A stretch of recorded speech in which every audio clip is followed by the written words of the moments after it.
Hi, we are live here with Transform Carlaw, which is a community-led initiative. This is a group working to reduce their neighborhood's carbon footprint, and they're engaging area residents in the fight against climate change. So hello, I have Ravi Joshi here. Hello, how are you? And I have Kristen. Hi. And we're going to be walking you through the neighborhood here. We're at Dundas and Carlaw.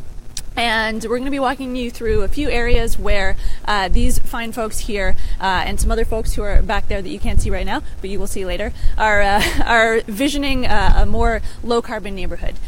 So first of all, I wanted to ask you both, how did this get started? Like, where did the vision for Transform Carlaw come from? So I sit on the board of our condo here at 1190 Dundas, and we were having conversations about how we could reduce our energy emissions as a way of making it easier on our budgets. So about 40% of our condo's common element fees get spent on heating and electricity, and we were looking at ways we could save some money for residents. And we started listening to whistling doors on our 12th floor, and we started to think maybe we could make some retrofits that would make an impact.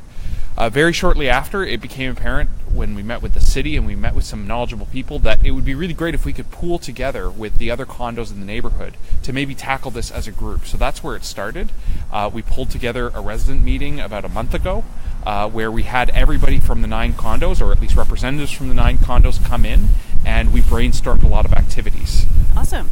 And it sounds like there's been lots of interest, lots of momentum. Have you gotten people together to talk about it? Absolutely. So we have working groups that are now started up, volunteer working groups of residents who are helping to put this together. We've also been able to, at the event, we were able to get a lot of great ideas about how to make these changes a reality, because at that moment it was just ideas that we need to convert into reality. Right, yeah. And so let's talk about some of those ideas. What are some of the big ways that you want to reduce your carbon footprint here in this building and other buildings in the area? Great. I mean, from our perspective, what residents really wanted to see was some quick sort of start projects that we could do over the next, few months to a year that would really bring a bunch of benefits to, individual households, to each buildings, and then the community at wide. So, for instance, I have my handy smart thermostat here from our unit. It doesn't work out here, unfortunately. It's a bit chilly. But so you just pulled it off the wall and brought it down. That's right. So nice. We'll unfortunately be using a bit more energy to heat our home once we get there, but it'll be great. So for instance, one of the things the retrofits we're looking at, in addition to light sensors and things to save electricity, is something like these smart thermostats. So not only are we trying to figure out how to install these across the building, like for instance, like us, we've got some people who are early adopters. We want this to be available for everyone. So as something to also bring the community together, which is also something we're trying to do through Transform Carlaw, we are looking to get sort of a volunteer squad, for instance, to help everybody sort of set these up and use them to their best efficiency. Awesome. Okay. And some other ideas that you've had. What are some other common themes that have come up for what people want to do to reduce their carbon footprint? So the 3 themes that we've been striking upon is energy efficiency. That's a really key way that we can reduce our emissions. The second one is how we get around town and get to work and back is transportation.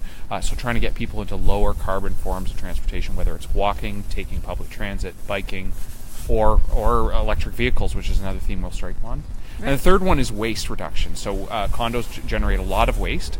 Some new ones are able to divert that waste because they've got those tri-sorters and the modern machinery, but some of them don't have that. So condos and multi-residential units like apartment buildings are often pretty bad at being able to recycle to their maximum potential. Right, okay. Well, we do have a pretty exciting waste area over in the corner, which is one of the first stops on our tour. So we're going to head over and we're going to take a look at some things that this building is already doing in order to sort their waste. And so we have...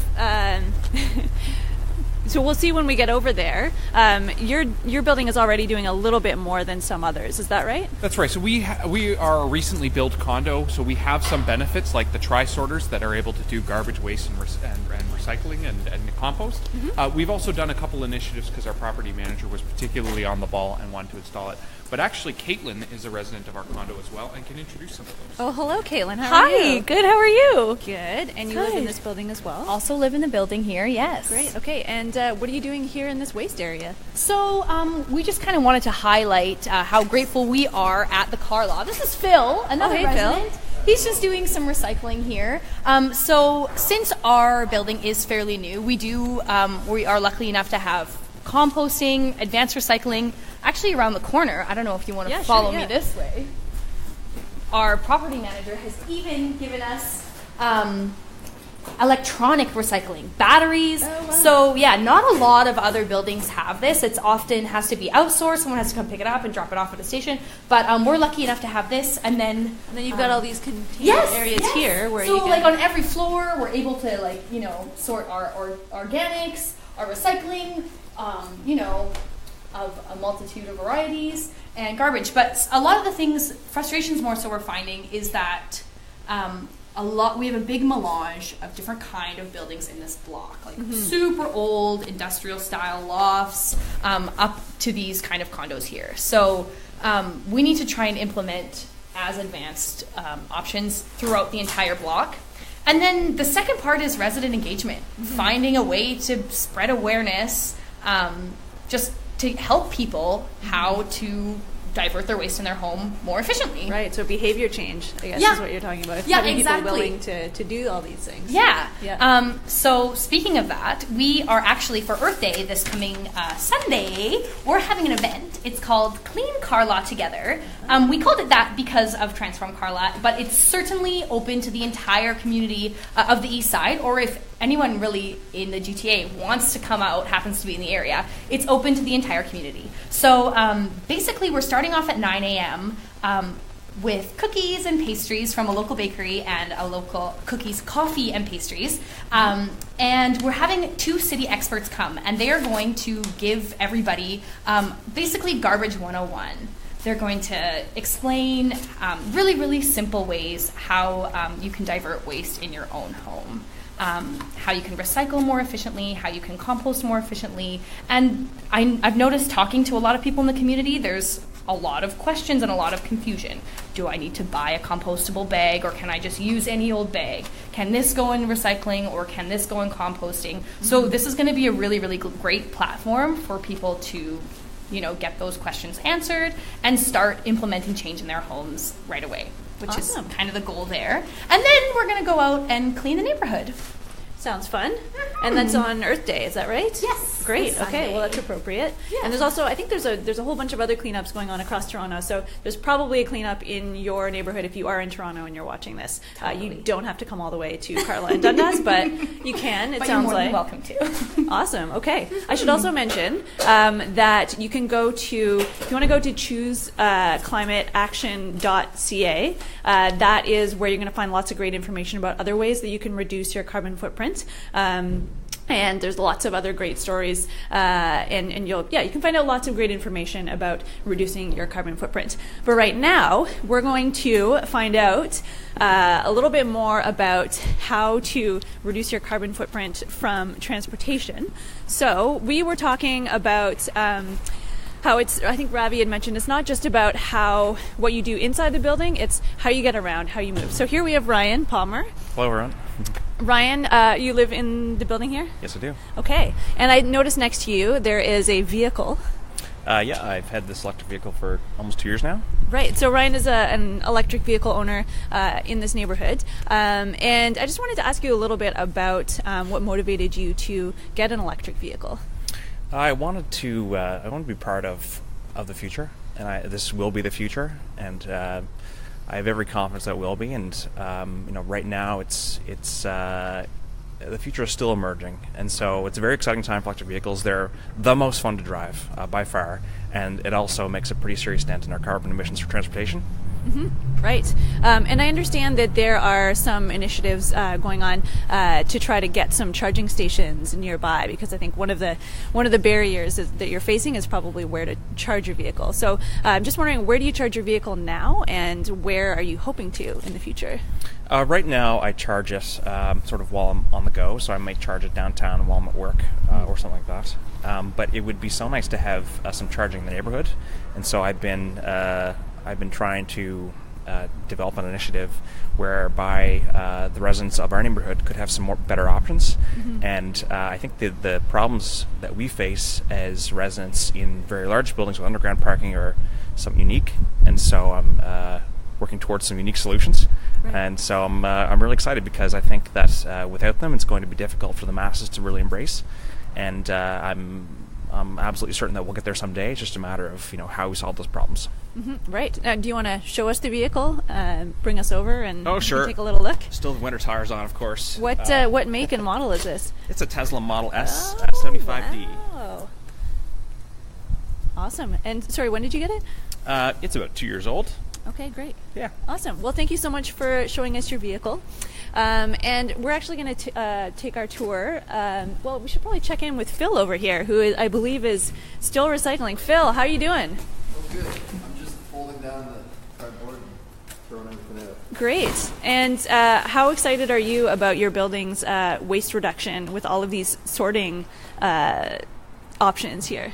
Yeah, no, it's great. It's good to have the ability to collate all the garbage and split it up between recycling and garbage and recycling. There's also bottle donations as well, so people can donate those. And there's electronic recycling right around the corner. So yeah, it's really good to be able to do that. Right on. And what kind of thing would you like to see in the future? Like, what's part of the vision for transforming the building and the area into even better waste reduction? Yeah, I think an important aspect is getting people to actually reduce the amount of garbage they're producing. Whether it's buying less or whether it's sharing resources, giving your old things to someone else who wants them or can use them. I think that aspect of making people aware and conscious of that aspect is important and exciting. Yeah, for sure. Okay. Well, we're going to continue our tour, and I think we're actually going to head outside of the building courtyard area. Why don't we take you through the lobby? And Ravi's going to take us through the lobby. I should also mention that we were talking a little bit about transportation, and so we're going to be seeing some other options for ways to encourage people to use alternative transportation methods. Because right now in Ontario, transportation is actually the largest source of greenhouse gas emissions. And that's something that not everybody knows. A lot of people think that it is heating and cooling, which is a very large source of emissions, which I'm sure you know as someone on your condo board. Absolutely. But transportation and how people get around is a big one.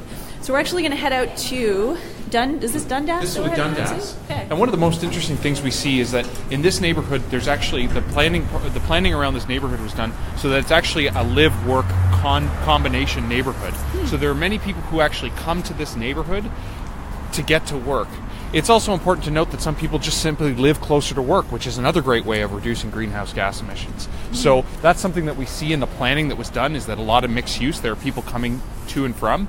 And even if you don't if you don't work in the neighborhood, you might be able to find a job or live closer to where you live when there's better planning around that. So that's been an important part of of this neighborhood, and one of the ways in which we hope to kind of get more involvement and an interest from the city is to look at better use of planning.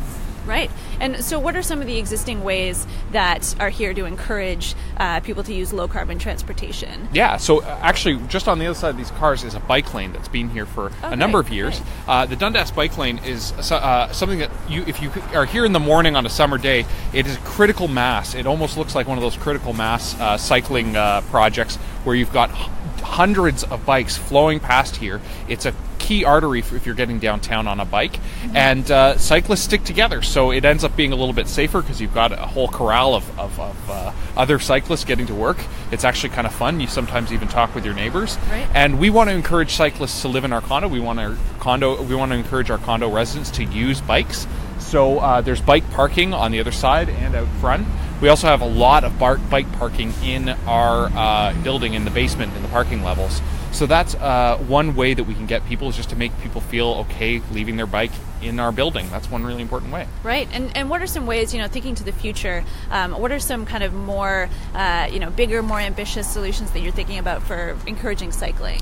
Yeah, so one of the options first of all, one thing that we're hoping to do is actually reduce the number of bike thefts that are happening in the neighborhood. That's one key thing that is a frustration for residents. But other factors might include getting bike shares into the neighborhood. That's a really important piece.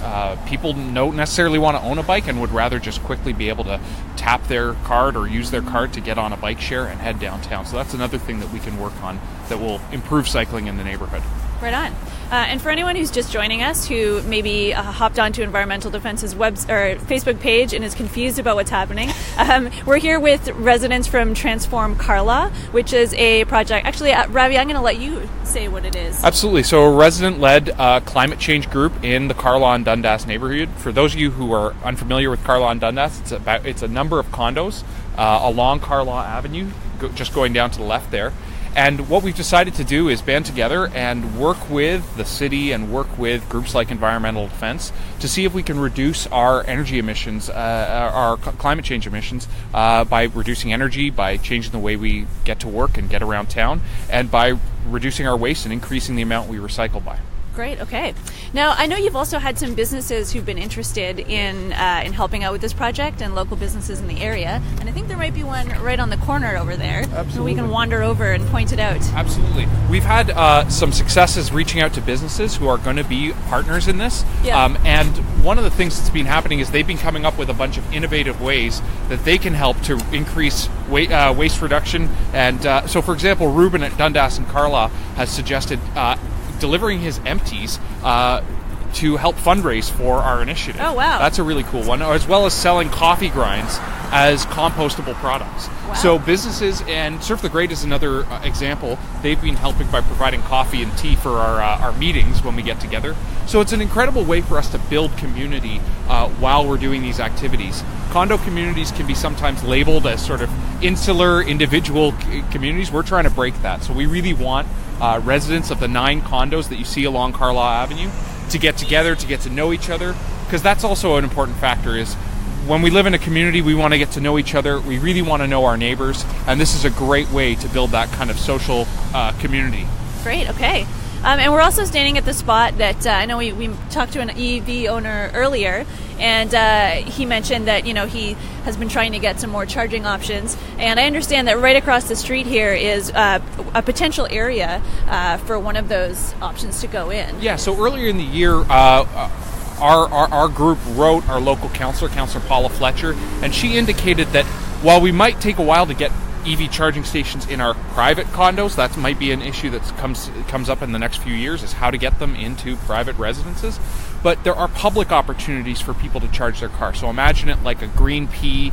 You pay a small fee and you get to leave your car there for a few hours. So we're working with the councillor's office to see if we can get some public locations to sort of kickstart the EV conversation.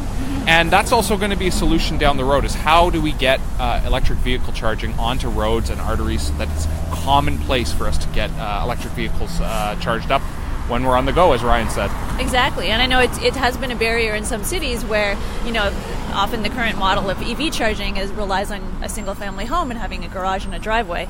But in a place like this, that's not really the case. So we're seeing, pilot projects with EV charging and hydro poles and interesting solutions like this one, potentially. And when you look at this neighborhood, you look at us living closely together, you look at us living in buildings that are new and old. A theme that comes through time and time again is we have to get creative. We have to use our ingenuity and listen to residents to see if we can figure out what the solutions are.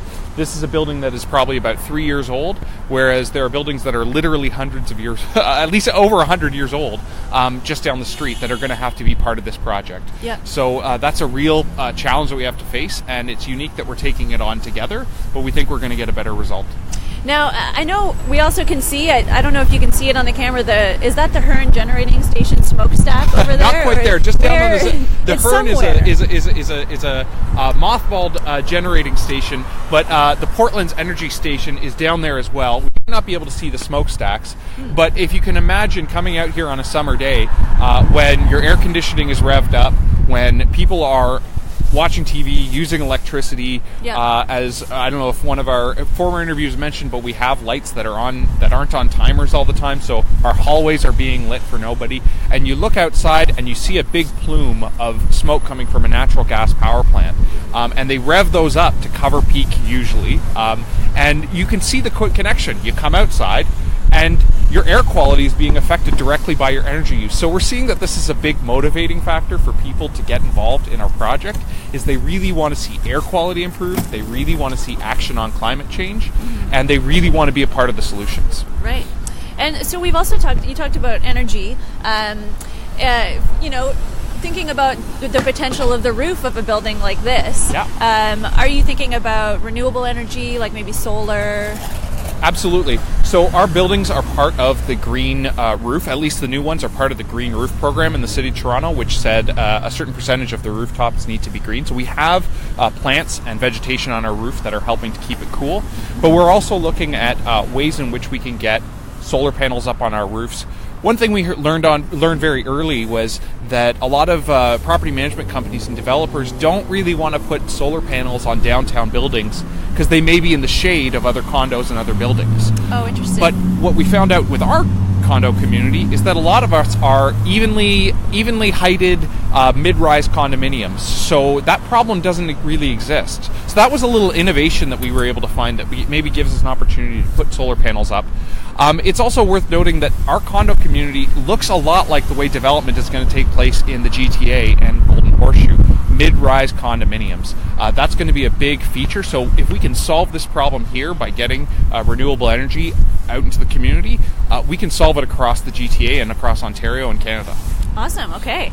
Well, maybe let's move in a little bit here and we can talk a little more with our Transform Carlaw organizers.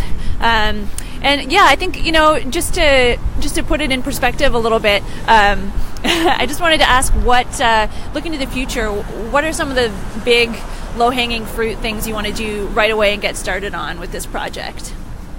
Yeah, I think, as Caitlin mentioned, there are a lot of community events that we really want to get started on, capitalizing on a bunch of the work that the city is already doing, sort of model local neighborhood level initiatives, sort of like the compost days, community cleanups, etc.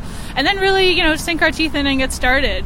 We've got some people who are really interested in getting sort of baselines for each of our the buildings involved, so that we can really start figuring out what are some priority projects and things that are really going to make a big difference. So you mentioned baselines. Do you mean like, energy audits, things like that? Yeah, that's right. We're still really new to this, so we're not sure entirely of all the tools to figure out sort of what our status quo is in each of the buildings. But yeah, give us a place to start so that we can figure out what's really going to make a difference. Great, okay. And are there any other, grand, big, vision-y dream things that you want to talk about here and mention, places you want to go, big projects you want to take on? I think we would love to see how we could be an additional model for others in Toronto and maybe even outside of the city, figure out, what's a new way for all of us to live more sustainably and I think more communally as well. Awesome. And do you have any advice for maybe other condo boards or condo owners out there who also want to lower their carbon footprint and take action on climate change? Well, I think exactly what you were going with there is banding together as a community really helps. You can get something that one condo might be battling with on an individual level. If you band 10 condos in your community together, that's one ask instead of 10 asks. And, 10 times the people that could be on board and excited about the same things. Lots of us, and especially since this is kind of where the future is going, condo living, so lots of us have the same struggles and the same wants, and banding together and asking them all at once is going to be way more efficient in getting anything done. Great. Yeah. Well, it's been really exciting to see the uptake and the energy, and I was at that first meeting that you guys had, and the room was packed. So it's really exciting to see this moving forward, and I wish you the best of luck. Thank you. Thank you so much for coming and spending time with us. No problem. Yeah. And you can access this video after the fact. Just by the way, if you just tuned in now, so enjoy.